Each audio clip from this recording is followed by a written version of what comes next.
What many scientists need to discover is the wisdom of the Atlantean technology of the standing column or wave and solitron energy fields.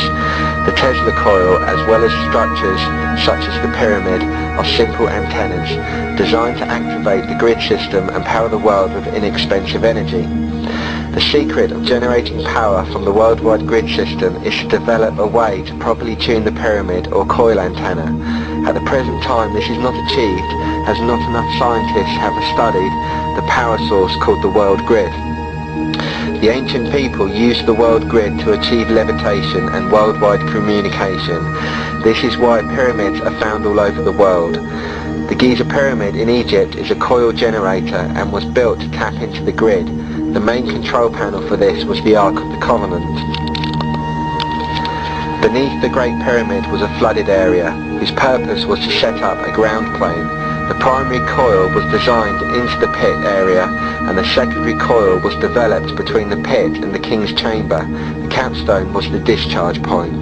There are two types of Egyptian coil designs, one which is forced energy design similar to the Tesla coil, and the other being a passive coil. The passive design is used between the relationship of an obelisk and a pyramid.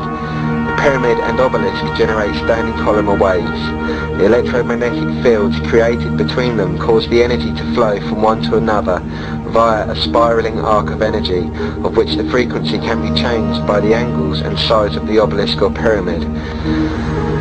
By controlling the flow of the magnetic currents of the Earth, this whole planet could and can be engineered to benefit mankind. Humanity could control the weather, stop earthquakes, cause water to flow out into the deserts, and control the electromagnetic fields of this planet. With this type of engineering, cheap energy can be given to all of humanity. If a planned program was developed, then this planet could become a beautiful green garden, and a lot more.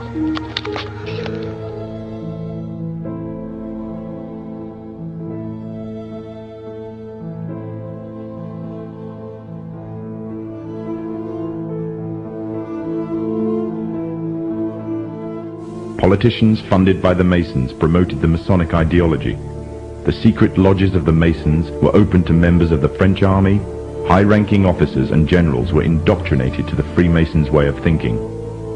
With the people, the politicians, and the military of France under Masonic control, the Masons could finally strike.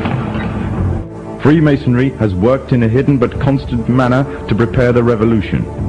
We are then in complete agreement that Freemasonry was the only author of the revolution, and the applause which I receive from the left, and to which I am little accustomed, proves, gentlemen, that you acknowledge with me that it was Masonry which made the French Revolution.